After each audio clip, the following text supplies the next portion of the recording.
Everyone's chasing better reasoning in language models, but how much of that progress is real? This paper takes a microscope to recent advances and finds that many claimed gains collapse under scrutiny.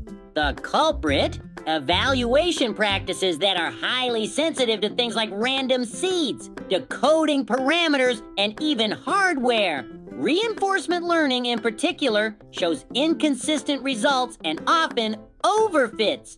In contrast, supervised fine-tuning quietly delivers strong generalizable improvements. The authors re-benchmark dozens of models under a standardized setup, and the rankings shift drastically. If you care about reproducibility, benchmark reliability, or the true state of LLM reasoning, buckle up, let's dive in. Let's start by looking at the surge of excitement around language models, LMs, and their apparent leaps in reasoning skills, especially in math. Everyone seems to be reporting better results, but there's a catch. A lot of these gains might not be real.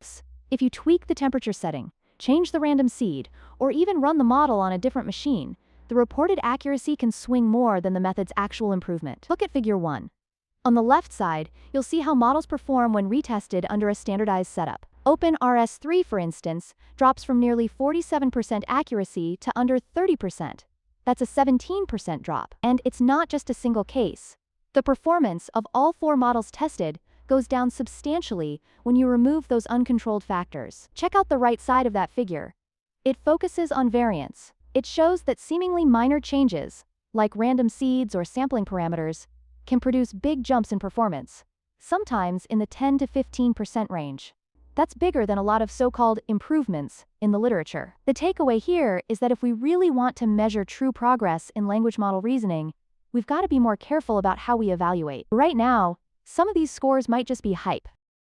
So why is everyone so excited about reasoning in LMs? Big players like OpenAI and DeepMind have been pouring resources into creating models that think more like humans, or at least solve more complex tasks. New techniques keep popping up, and it feels like we're on the verge of training truly capable models. But there's a warning. The way we test these models can be pretty shaky. Small design choices, prompt formatting, random seeds can dramatically change results. And some widely used math benchmarks like AIME or AMC have so few questions that one extra correct answer can shift your score by a few percentage points. This paper steps in to highlight these pitfalls. It explores how decoding strategies, random variations, and hardware setups affect the final numbers. And it doesn't just stop there. It also looks at whether certain reinforcement learning, RL, techniques really deliver the claimed gains. Spoiler alert, in many cases, those big RL improvements don't hold up under rigorous testing. Supervised fine-tuning, SFT, which trains the model on labeled examples of reasoning traces, actually comes off as more reliable across different tests. So, exciting times. But before we pop the champagne, we need to make sure the improvements are real. Otherwise, it's easy to be misled. Now let's zoom out on the overall field. Math-focused language model reasoning has grown fast. Releases from groups like OpenAI and DeepSeek triggered a race to build models that not only autocomplete text, but solve challenging problems step by step. To strengthen this reasoning ability, 2 big strategies emerged: supervised fine-tuning, SFT, and reinforcement learning, RL. Many researchers dove into RL, fiddling with training curricula or reward design to see if they could push models further in math, code, or science. At first glance, RL can look amazing. Some studies claim huge gains, but deeper inspection raises doubts. The results might not be stable or easily reproducible. Simple changes like picking a different random seed can suddenly boost or tank the performance. Even the cost and instability of RL benchmarking itself can be prohibitive. Meanwhile, there's also evidence that today's models can be surprisingly fragile. Rephrase the question, or use a slightly different format, and performance can plummet. That's why this paper's mission is to systematically compare models in a fair setup, then figure out what's truly working and what's not. Here, things get technical but in a helpful way. There's a big table in this section that lays out which open-weight reasoning models people have been using, whether they rely on supervised fine-tuning or RL, which base model they start from, and how they get evaluated. It's an eye-opener because you quickly see how inconsistent these setups are. Some papers use different temperature settings, others don't even state their sampling parameters. Some require the model to produce just one answer. Others generate multiple answers and pick the best one. it's chaos. That's why the authors present their own evaluation system next. They zero in on two model sizes, 1.5B and 7B parameters, and put them through the same hardware, software, and sampling conditions. They fix everything down to the random seed. The goal? If a model does better now, it's because it's genuinely better, not because it got a lucky setup. It's a big step toward clarity in an area that really needs it. Next up, randomness. How much does a random seed matter? Look at Figure 2. 9 different models are tested on 3 math benchmarks, AME 24, AMC 23, and Math 500 across 20 seeds. The scores bounce around like crazy. On AIME 24, performance can change by 15 percentage points just from the seed alone. That's huge, especially if you only have 30 questions. One extra correct answer can leapfrog you on the leaderboard. AMC 23 is just as unstable. Math 500 is a bit more reliable, but still shows variance. This implies that if a paper only reports a single run, the final result might not mean much. Now look at Figure 3, which examines whether averaging across multiple seeds helps. The verdict? Yes, but you need a decent number. 10 seeds are suggested as a sweet spot. Any fewer, and you'll still see big swings. In other words, single seed evaluations can be misleading. If you're comparing methods, random chance might beat your new technique. We stay on the topic of sampling, but now it's about temperature and top-op, sometimes called nucleus sampling.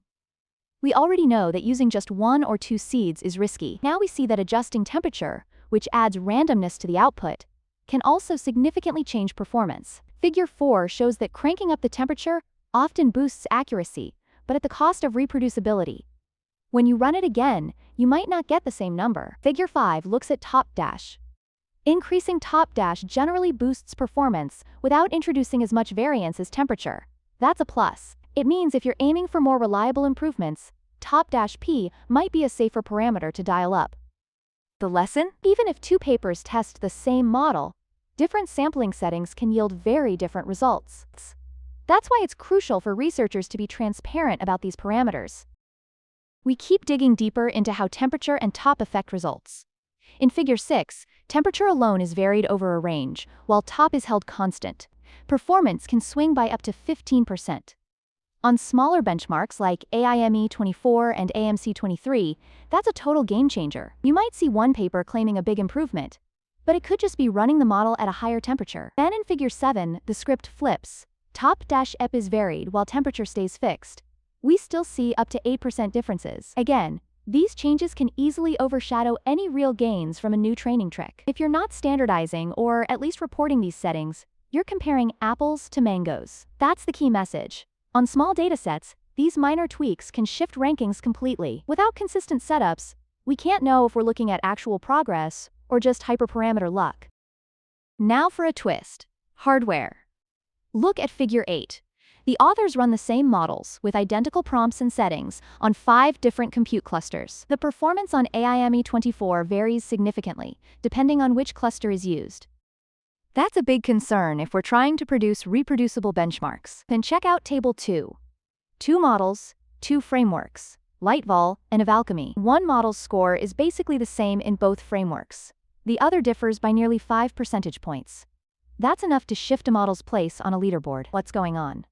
Subtle differences in implementation, maybe prompt formatting or how final answers are extracted. Even non-determinism at the GPU level can matter. The point is that you can't just assume results will be the same everywhere. Standardizing hardware, software, and evaluation scripts is crucial. They also mention prompts and context length as upcoming topics.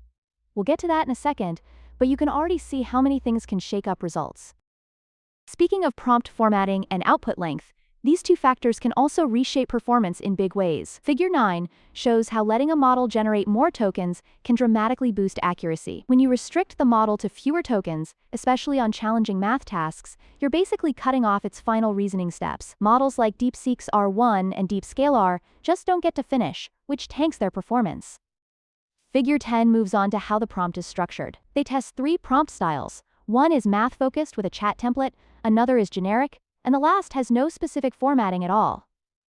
The conclusion? Good formatting makes a huge difference.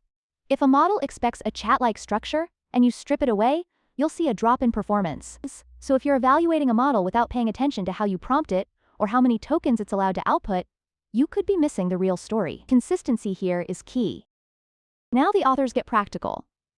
They suggest best practices for running evaluations. They recommend more than one seed, ideally at least 10 for small datasets, and careful tuning of temperature and top-dap. They also remind us that if a model has been instruction-tuned, it's essential to keep the right format in your prompts, and never forget to allow enough tokens for the model to finish its thoughts. They standardize their evaluations on a single platform, RunPod, with a consistent toolkit like LightEval and MathVerify. This uniform approach lets them test 6 benchmarks with minimal variation. They also share early findings. Many RL methods built on DeepSeek-R1 don't actually outperform the base model. Some that claimed 10 to 15% gains fail to replicate, especially on tough sets like Ameya 25. DeepScaler R stands out as a rare success story. The broader takeaway is that a lot of these flashy RL pipelines might not be delivering on their promises once the setup is truly controlled. Here's the grand scoreboard. The paper compiles a standardized evaluation of nearly every major open reasoning model. Models are grouped by their lineage, DeepSeek-based QN variants, newer ones like OpenRS or Still3, or simple RL-Zoo. They test across benchmarks like AIME, AMC, Minerva, and Olympiad. A big headline. RL methods generally don't show consistent gains, often failing to outperform the very base models they're built on. That includes approaches like OpenRS and Still3. An exception is DeepScaler R, which does stand out as a solid improvement. Meanwhile, supervised fine-tuning usually shines. Instruction-tuned QN 2.5, for instance, performs well across the board. Even OT0 and simple RL-Zoo step up when they're combined with robust prompts and enough tokens. So if you're hunting for reliability, SFT looks like the safer bet. Here, the authors compare RL and SFT head-to-head in more detail. RL methods sometimes give a nice boost on one dataset, but they often crash on another, indicating they don't generalize. AIM24 versus AIM25 is a prime example. A method might look good on AIM24, but flop on AIM25, suggesting overfitting. Meanwhile, SFT-based models remain steady across both. Then they explore patterns like whether incorrect answers tend to be longer. Using 6 datasets, they find that wrong answers do indeed tend to be short. That might feel counterintuitive if you think short and sweet is good, but in these math tasks, truncated or superficial responses often signal a failure. So if your model is being too concise, maybe it's not actually reasoning properly. On to the next part to see how they visualize it. This section looks closely at 2 questions. Are longer responses more likely to be wrong, and do RL models lose output diversity? First, check out Figure 11. It's a pair of histograms for an RL model and an SFT model, showing how often short or long answers are correct. Surprisingly, longer outputs tend to be incorrect more frequently, especially in RL models. Maybe they're rambling without strong logic or hitting the token limit. Even outside the token limit, though, it seems that more text can mean more errors. As for diversity collapse, where a model is said to do well on a single best answer but can't generate multiple good answers, Table 4 shows that's not really happening here. RL-trained models either keep or improve performance when asked for multiple solutions. So there's no evidence of them collapsing to a single style of response. It's a nuanced story. RL has limitations in generalization, but it doesn't necessarily lose diversity. Time to close it out. The final pages revisit the idea of diversity collapse and confirm they don't see it. RL models might have other issues, but losing the ability to generate multiple valid solutions doesn't appear to be one of them. Then comes the conclusion. It's a pretty firm statement.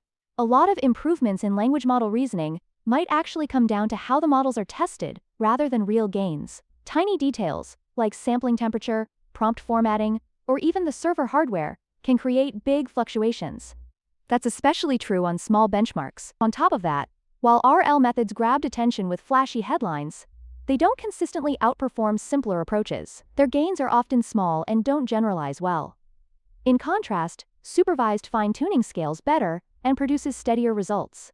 The message? We need to move away from racing for the top of the leaderboard and focus on standardized, transparent evaluations. After all, it's better to know we're making genuine progress than to chase numbers that might just be illusions. The authors back this up by open sourcing everything code, prompts, results, so anyone can replicate and confirm. With so much hype in the field, it's a breath of fresh air to see such a strong push for real rigor. Thanks for joining us today. Happy exploring!